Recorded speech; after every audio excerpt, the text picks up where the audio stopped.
This story will help you learn English using the most common words from the Longman 3000 list. Reading and listening to stories is a fun way to practice English.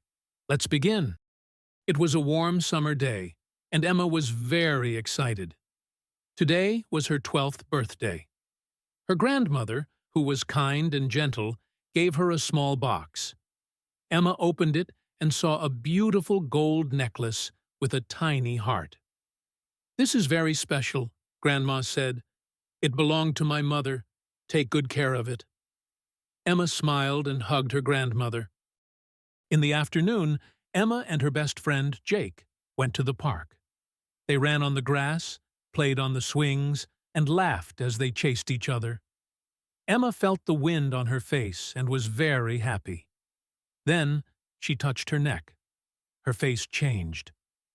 "My necklace is gone!" she cried.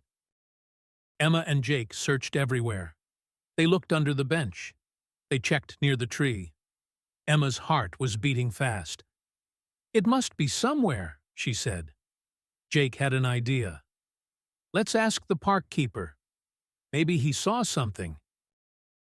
Mr. Brown, the park keeper, was an old man with kind eyes. "Did you see a gold necklace?" Emma asked. Mr. Brown thought for a moment. "I saw a black bird pick up something shiny," he said. Emma and Jake looked at each other. "A bird took my necklace?" Emma asked. Emma and Jake ran to the big tree. "Look!" Jake pointed. High up in the tree there was a nest. Something shiny was inside. "My necklace is in the bird's nest!" Emma shouted. The bird was not in the nest. Jake looked at the tree. "I will climb up," he said. "Be careful," Emma said. Jake slowly climbed the tree. He reached the nest and carefully took the necklace. Emma held it tightly. Emma smiled and put the necklace back on. "I will be more careful next time," she said. Jake laughed. "And if you lose it again, we will solve the mystery together." Emma nodded. "Yes, but I hope I don't lose it again." Emma and Jake looked down at the wooden bridge. Jake pointed to a small gap between the wooden planks. "Maybe it fell through the hole," he said.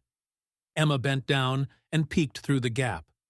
She saw something shiny below. "There it is!" she shouted.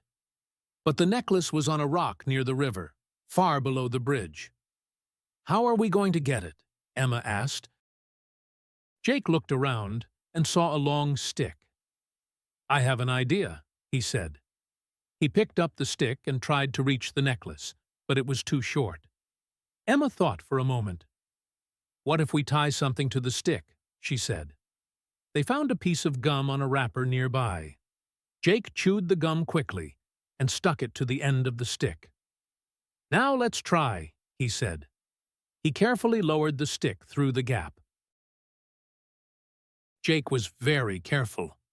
The stick was almost touching the necklace.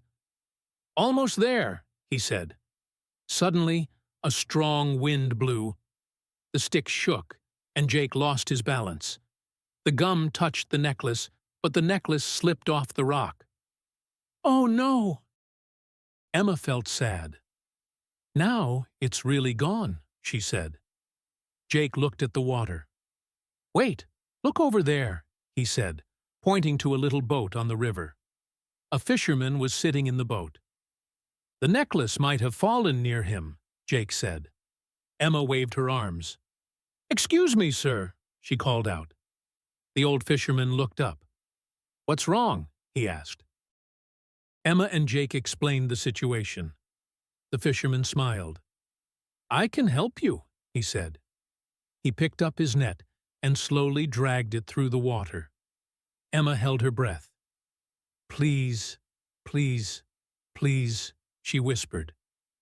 After a few seconds, the fisherman pulled up the net, and there was the gold necklace. "Yes!" Emma jumped with joy. As Emma and Jake walked home, dark clouds filled the sky. A strong wind blew through the trees. I think it's going to rain, Jake said. Suddenly, big raindrops started to fall. Oh no! We need to run, Emma said.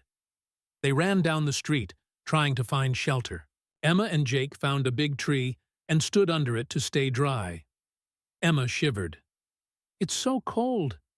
She held her necklace, but something felt strange. She looked down and gasped. The necklace! It's gone! Jake's mouth dropped open. Not again! Emma looked around quickly. The wind was blowing very hard. She saw something shiny flying through the air. There it is, she shouted, pointing to the necklace. It was stuck on a fence, flapping in the wind. But how do we get it? Jake asked. Emma and Jake ran toward the fence, but before they could reach it, the wind blew harder. The necklace flew off the fence and landed in the middle of the street. Oh no! Emma cried.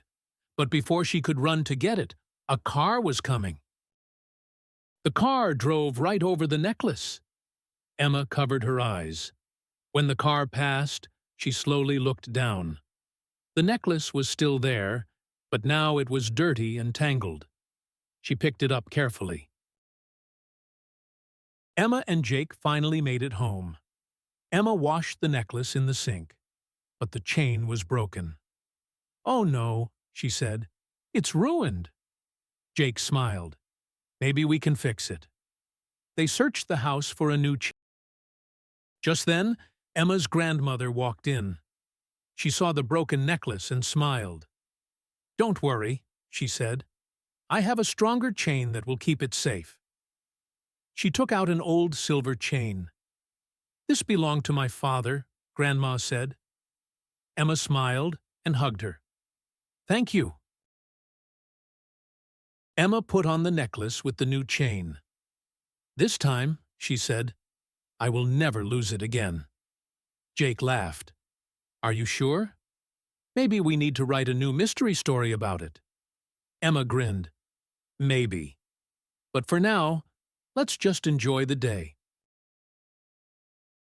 Thank you for watching. What did you learn from this story? Tell us in the comments. Like, share, and subscribe for more fun English stories. Turn on notifications so you never miss a new video. Keep practicing your English and see you in the next story.